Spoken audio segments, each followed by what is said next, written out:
Okitipupa Oil Palm PLC, popularly known as OOPC, one of the largest oil palm plantation farm in Africa, is an oil palm processing firm that manages oil palm farm in the southern part of Ondo State, Nigeria, with sites located in Okitipupa, Ilututu, Ikoya, Ibutako, Iyonso in Irele local government, Ipoke in Apoi local government area of the state. Established in 1961 on a 12,474 hectares of land with the objective of carrying out business of palm tree plantation and development, cultivate and grow other related crops and trees, process, prepare, render marketable, buy, sell and dispose of such products either in raw or manufactured state. OOPC's strength is in the quality of the farm produce. Okitipupa Oil Palm PLC was started off by the Awolowo government in 1968 when they acquired acres of land in that area of Ondo State, because that's a zone which was good enough for oil palm and cocoa products.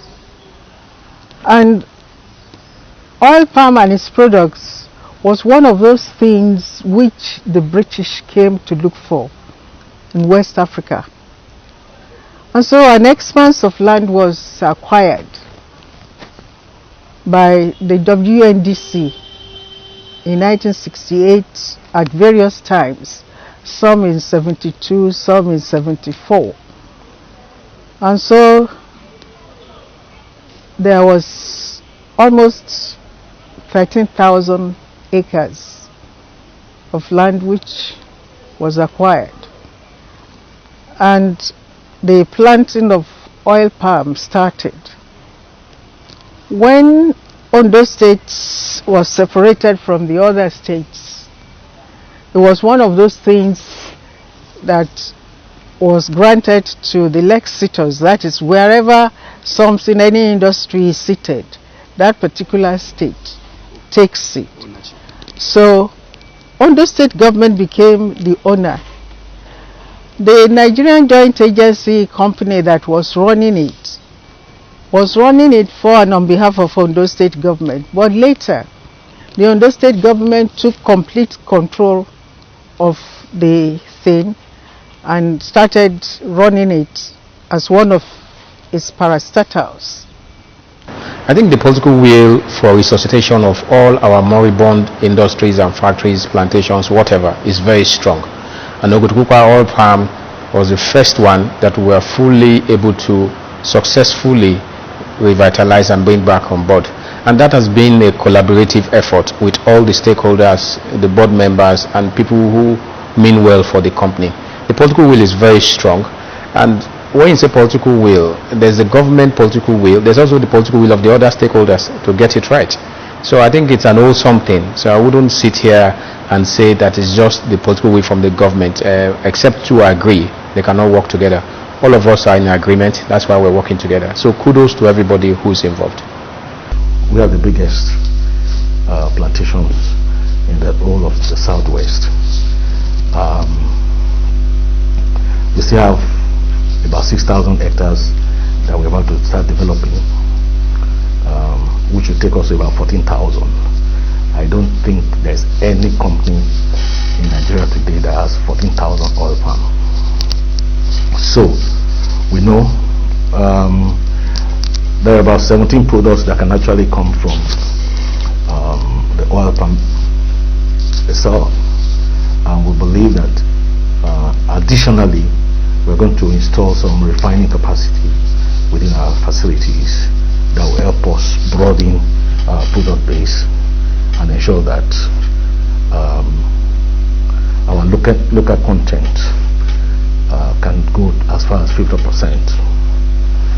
You know, and it will also activate other cottage industries around us. There are a number of big companies that have indicated interest in some of our waste products, like our shells, and I believe those can fetch us some significant revenue. we are putting together a template that we drive the products that we push into the market, and which we believe the company will generate significant revenue from. In 1990, the company went public, okay, and you now have the private sector who came in, took so many percentage of the shares, and Ondo State now held 29%, private sector held the remainder. Now, what then happened over that period, strictly put, government influence and government against the private sector, and the government wasn't going to let go just like that, and it really hampered growth in the company. Things were being done in a roughshod manner, and this lasted for so long, and the company literally went down. And it wasn't until when the present governor came in that he now decided that, look, let's have a rapid move away from government involvement in this business.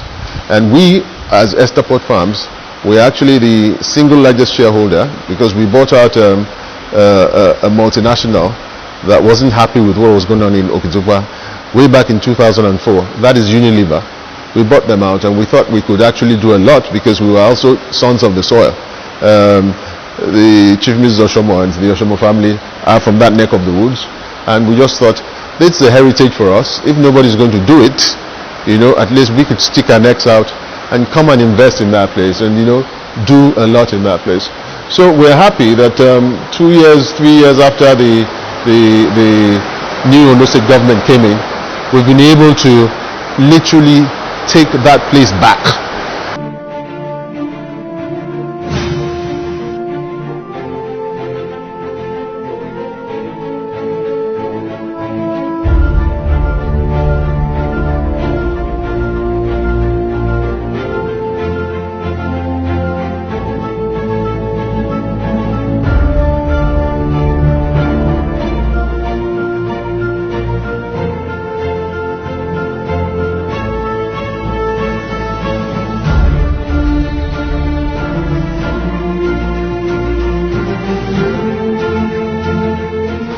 Any core investor who is coming, be it Nigerian, be it foreign, they are coming purposefully because of profits.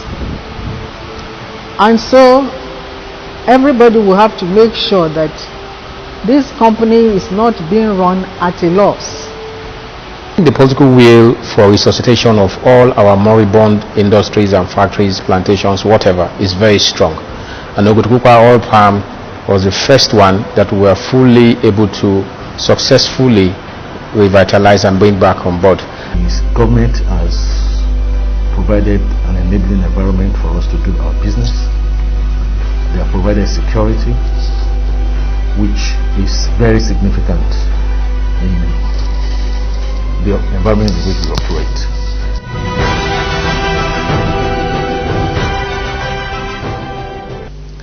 After several years of disruption occasioned by the interference and misgovernance, including lack of corporate governance structure, Okitiukpa Oil Palm PLC, since the emergence of the new board about 2 years ago, led by an industrialist and former two-time Minister of the Federal Republic of Nigeria, Chief Mrs. Alice Mobolaji Oshomo, supported by a strong assemblage of technocrats, including Boyo Yewumi, Chief Executive Officer Ondipa as Vice Chairman, Senator Udom Egba, Barrister Wale Oshomo, amongst others, backed by a resourceful and experienced management team led by Mr. Taiwo Adewale, and with the support from the Ondo State Government, His Excellency Arakunrin Oluwatimi Akeredolu SAN. OOPC has finally back into active operation and effective production, providing return on investments to shareholders, providing jobs for smallholder farmers and the community people. From my own particular area, people believe that, you know, we don't climb, we cannot climb palm tree because of who we are. And we now said, come, the Calabas come, the Robos come. They make all their money in this place. There are so many judges who were brought up, Supreme Court, who were brought up in Okitipupa, and their parents were working on this oil palm. But our people have not yet known that this oil palm is money. So we are trying to bring them in with this licensee now. Trying to say that come and take so many hectares. So the people are getting benefit now, the landowners are getting benefit. Not only are we paying them for whatever compensation that we believe we should give them every year, we are employing their own people. They are the licensees. Majority of the people, these 110 people, are people from the area. So they are now seeing that life can become comfortable. We are taking care of the planet, which is the land and the environment. We're taking care of the people. Then the profit now, you only declare profit when you have cleared all your debt.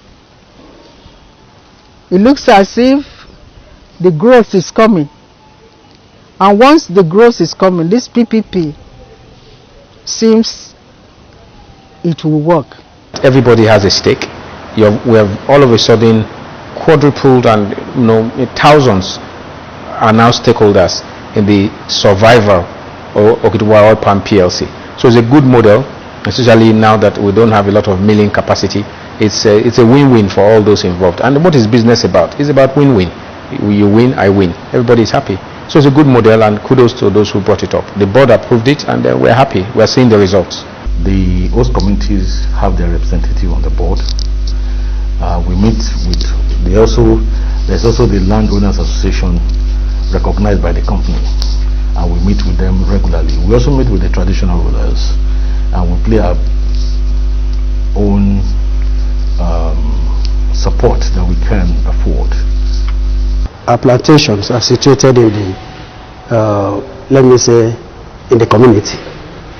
It's not that all our plantations are in our headquarters premises. Are you with me? So, look at road construction going on in the plantations. Who is going to benefit from it? The community. The community. We are not abandoning that, so we are working on that. Are you getting my point? Employment, those people who are working there, they are from where? From the community. So it is being done. Get to Okitipupa today, get to Ondo State, mention Okitipupa Oil Palm PLC. It's a household name. One way or the other, you are related, to that company, there. Palm oil is used in about 50% of all the products sold in a typical supermarket, and with good reason. It is extremely versatile, has lifted millions of people out of poverty, and if properly managed can be beneficial for the environment. No wonder the current board, with the support of the Ondo State government, has put in place strong and effective corporate governance structure that will take the firm to the next level.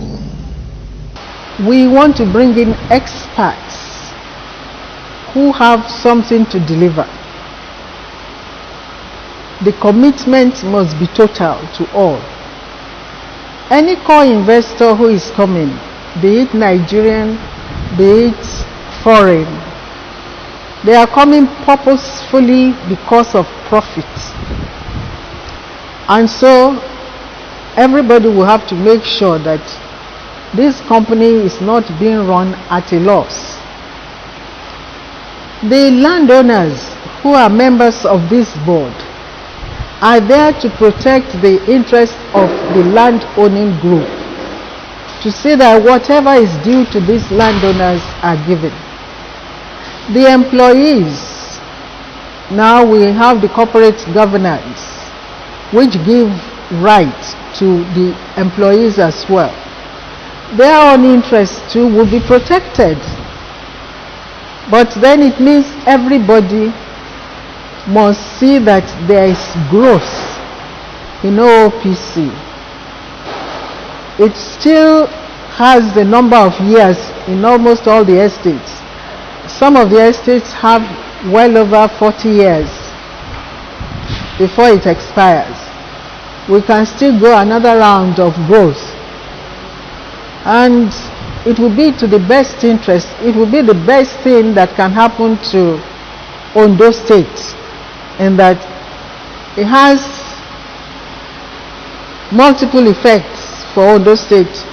More people are being put into employment. School children will be more comfortable in that their parents can now afford to pay their school fees. They can pay for the WAEC exam fees. They can pay for textbooks. And there will be peace within the home. And our own people too, who are not used to the culture of work. Many of the cutters and carriers, we have noticed, will take their money. At the end of the day, they will spend the money on buying all sorts of drugs.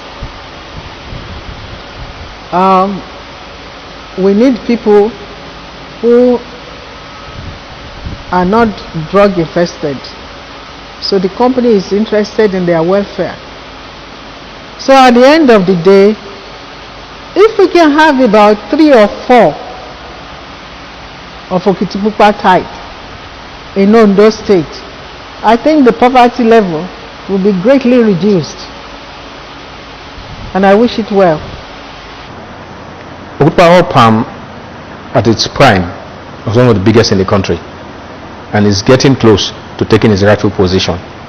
So you cannot abort a child that has been born. The new management has been born. We're beginning to see green shoots come off the ground. We're beginning to see solid signs of profitability, sustainability, innovation, like the idea you talked about, listening, creativity in thought process, good management, world-class corporate governance. What else are you looking for? Okitipupa has not made as much money as it is making now. Well, at the best of times.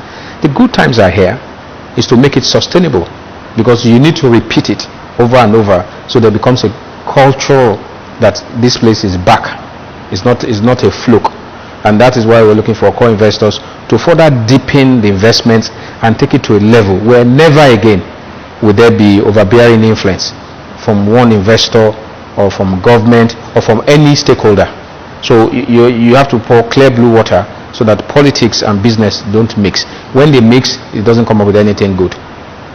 Immediately this board took over, there was a business plan, and when you look at the business plan, you read the first few pages, you see the overview, and part of what they intended to put in place was to have an executive management that will be capable to move the company forward.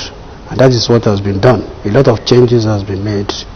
We have able hands, experienced people there now, and I think that is part of why I was brought on board too, and I can tell you that the situation is not the same again, because as at now, by the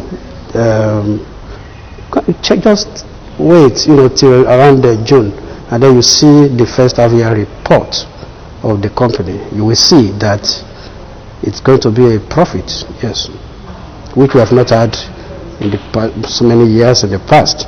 So for the first time now, half-year result, it will be published. You will see it. We're going to have, I can tell you categorically that we're going to have positive shareholders fund. Having negative, consecutively over the past few years has been the reason why the company has not been able to pay dividend to shareholders. But this year we're going to have positive shareholders fund, and this company will be positioned to pay dividend to its shareholders. And then even creditors, we have been meeting our obligations, to them. We have arrangement with them. This board met huge liabilities, in the books, and a lot of them have been paid, now. Well, the company has not paid any dividend in the last 27 years. But the assurance are clear are there today that I'm sure the company will start paying dividends at the end of 2020,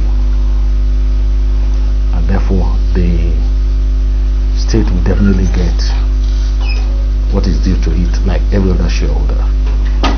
Besides that, the government has provided an enabling environment for us to do our business.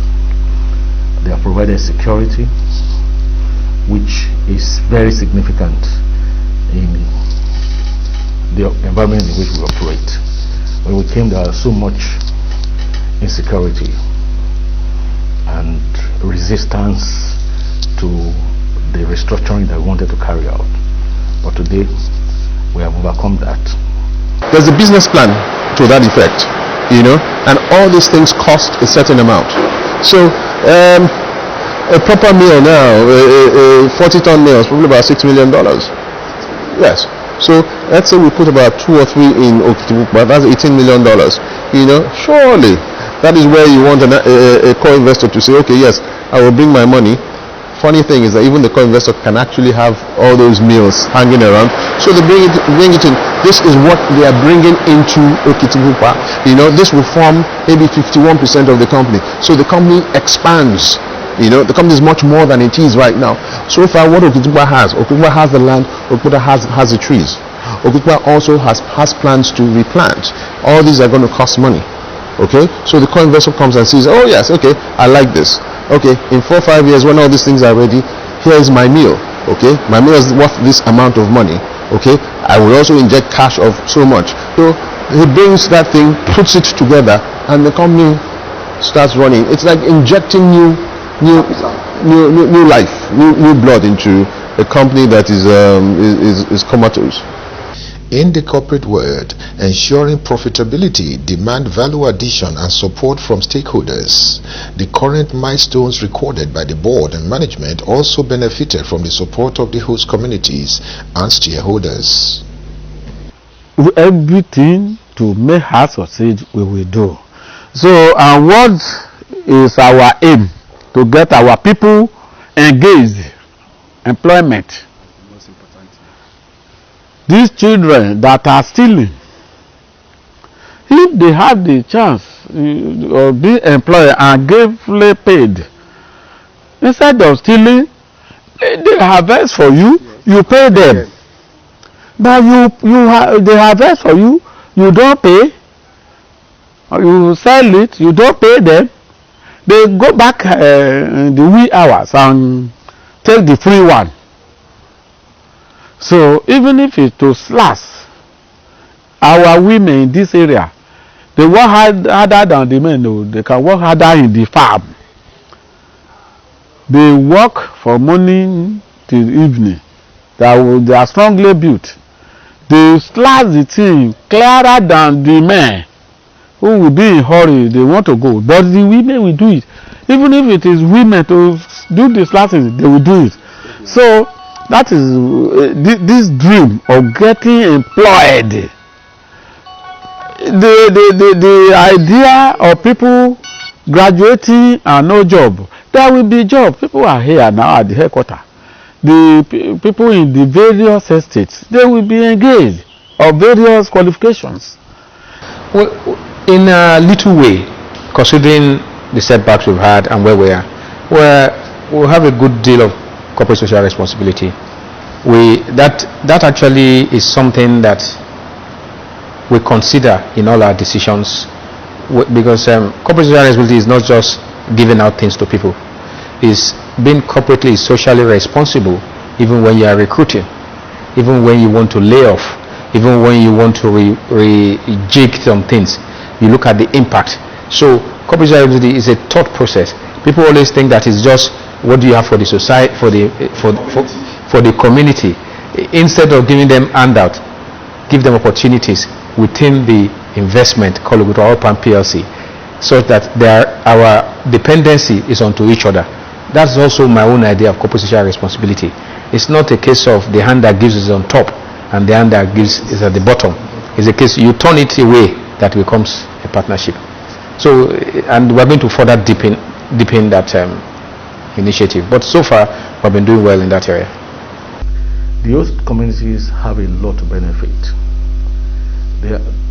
And that is reflected in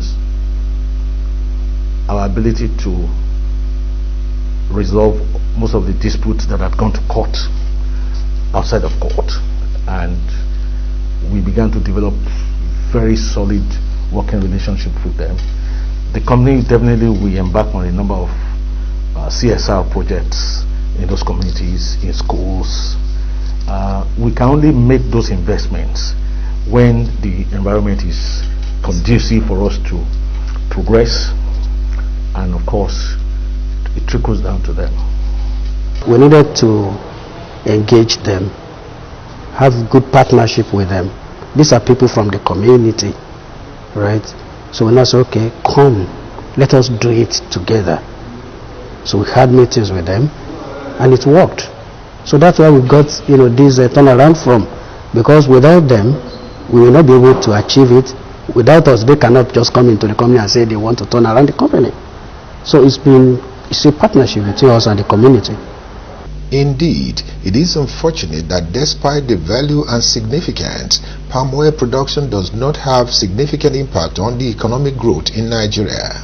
And this weak result is as a result of the neglect and not enough attention being paid or given to this vital agribusiness sector. With the success recorded within the last 2 years by the board and management of OOPPLC, Ondo State and Nigeria in general stands to benefit from the massive investment.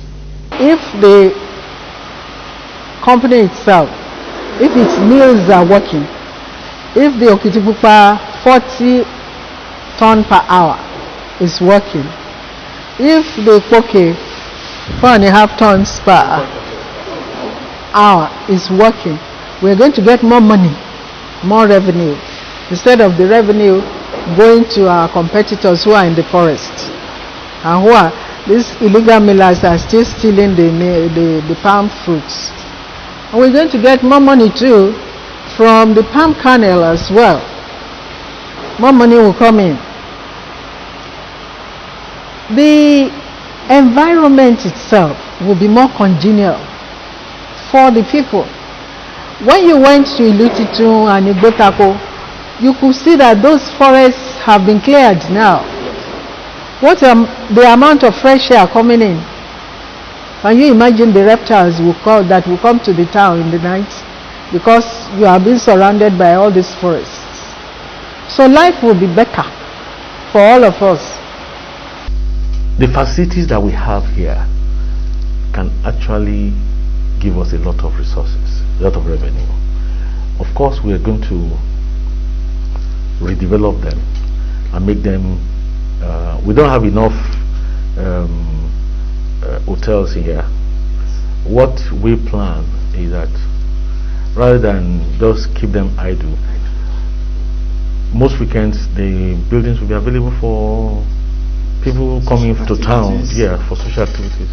We even intend to develop our waterfront where people can sit down and relax, and it becomes an avenue to generate, to extend our income generating capacity.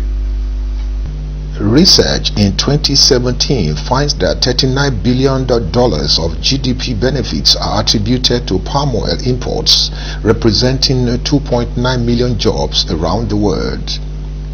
In India alone, the world's biggest importer, over 1 million jobs are sustained. The global production of palm oil in 2019-2020 marketing year stood at 72.27 million metric tons. What then next for OOPC, and what should the state, the country, the world, and the shareholders be looking forward to going forward? For me, the future is bright. The future is red like the oil palm. The future is golden. Honestly, Odusola oil palm is a success story, and is one of my KPIs. I'm very happy to be identified with it. I wish I could transform myself to the investor they are looking for. So Odusola is going to come back to what it used to be and probably overtake a few. because we're dead serious about it. We're not, we are committed, and any investor coming in would know on when they do their due diligence that they might probably wonder why is this going for sale, but the government is not interested in running businesses, and government should not. Have a few percentage to grow your IGR, but let those, yes, the environment, let those who are better suited, yes, the technical competencies, the financial know-how, who have industrial knowledge, who can add value, let them do let them run the business. So that's the model we have approached all our businesses, all the investments that the state has gone into. Odusola is the first one that has come fully alive. Others will follow shortly, and we're encouraged. We take a lot of courage from it. If we have people who are coming in with money, if we get these core investors with money, we will take them in. We will do double what we can do. But without them coming, I'm sure Kitipupa can really foster itself to take a position in the oil palm industry market. We will want to be able to export our products out of Nigeria, because if many people are taking the challenges and we are not wasting what we have, there is no reason why we will not have surplus that we can send abroad. Food and fuel. Fuel and food. The two essentials that humanity has sought to produce and provide for since time immemorial. Palm oil, used by the ancient Egyptians, then more recently cultivated in Nigeria, West Africa, and latterly in Malaysia and Indonesia, is a source of both.